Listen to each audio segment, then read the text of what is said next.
Martelo invertido, né? Então, as características, vamos lá. Pequeno corpo real no final de tendência, né? Então, pequeno corpo real, aqui uma tendência de baixa, já porque a gente está vendo, né? Na ilustração. Cor do corpo é indiferente, então, como eu falei, pode ser um candle positivo ou negativo, né? Não tem problema, né? Pode ser um candle aí dominado ou por comprador ou por vendedor, que não interfere nessa análise aqui nossa. Sombra superior deve ser pelo menos 2 vezes maior que o corpo, né? Mesma coisa do martelo normal que nós estávamos falando, tá? E sombra inferior é inexistente ou muito pequena, tá? Então, mesmas características do martelo anterior, só a diferença é que ele está invertido, tá? Então, vamos lá, vamos ver qual que é a lógica aí do martelo invertido aqui em um gráfico real, né? Então, percebe que nós temos uma grande tendência de queda aqui, e no final, olha aqui que nós encontramos um martelo invertido, né? Vocês podem ver que a sombra desse martelo aqui está bem grandona, tá? Isso é legal. E ele dá mais informação ainda se a sombra é maior, tá? O que tem que ter, pelo menos, é 2 vezes esse corpo real ter o tamanho da sombra, pelo menos, para caracterizar o martelo. Mas se tem maior, é melhor ainda, sabe por quê? Porque quer dizer que a força contrária aqui agiu mais forte ainda, tá? Então, vamos lá. O que acontece?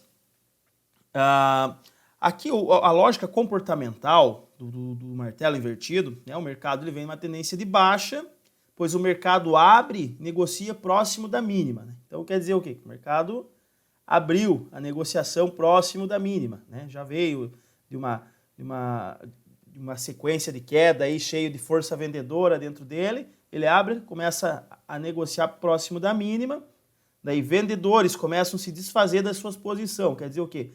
Os vendedores começam a parar de vender, né? E vendedores acabam perdendo força. Por quê, né?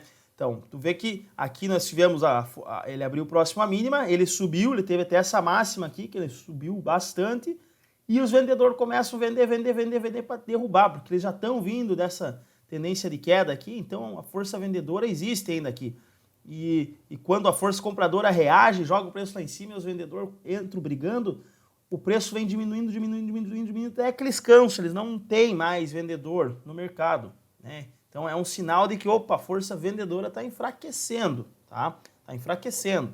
Então a briga ali, quem está ganhando agora é os compradores, porque, né, toda vez que, quanto mais comprador, mais o preço sobe, quanto mais vendedor, mais o preço desce, certo?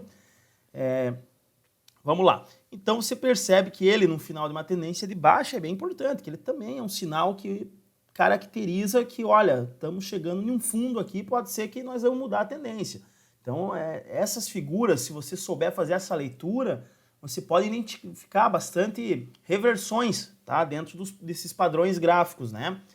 Vamos lá, mas é sempre partindo daquele conceito que eu falei. Não é porque vai aparecer figura que quer dizer que é um fundo. Essa figura pode aparecer em qualquer lugar do gráfico, tá? Nós temos que ter o bom senso e analisar a lógica comportamental num contexto onde a gente olhe para a esquerda e veja o que está acontecendo. Opa, olhei para a esquerda e vi que tinha uma tendência de queda forte. Ele aparece aqui com uma sombra grande, é uma boa indicação, tá? Então, primeiro, né, nós temos que ter bem definido a leitura, né, dos candles, que é o básico do básico, para começar a fazer qualquer coisa, tá? Porque depois você vai se encher de informação usando várias outras ferramentas e não vai saber o básico, tá? Sendo que o mais importante é isso aqui, porque é isso aqui que está te mostrando qual é a negociação que está acontecendo dentro do tempo gráfico que tu está usando, tá? Então, é que nem eu falo, você tem que saber o que o preço está te mostrando, o que está acontecendo com o preço, quem que está ganhando, o vendedor ou o comprador. Não adianta você olhar outras ferramentas lá sem saber o que está acontecendo com o preço, tá? Porque essas outras ferramentas que tu vai aprender futuramente, elas o que fazem é rastrear o movimento desses candles e te passar de uma forma mais fácil de leitura, tá?